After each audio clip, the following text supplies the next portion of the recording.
Veliki družinski enoprostorci so v osnovi namenjeni udobnemu prevozu velike družine. Logično, ne? Kaj pa, če ta družina živi nekje na bolj odročnem kraju ali hodi pogosto smučati nekam daleč? No, za takšne pa odlično rešitev ponuja Seat s tole Alhambro s 4-kolesnim pogonom. Gre za, če se pohecam, sestrično Volkswagenovega Charana, ki ponuja enako veliko prostora in uporabnosti.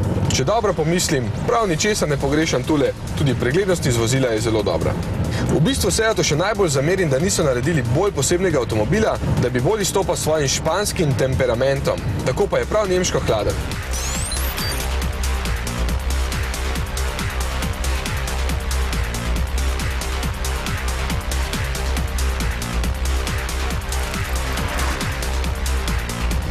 Vozne lastnosti so seveda odlične za takšen tip vozila.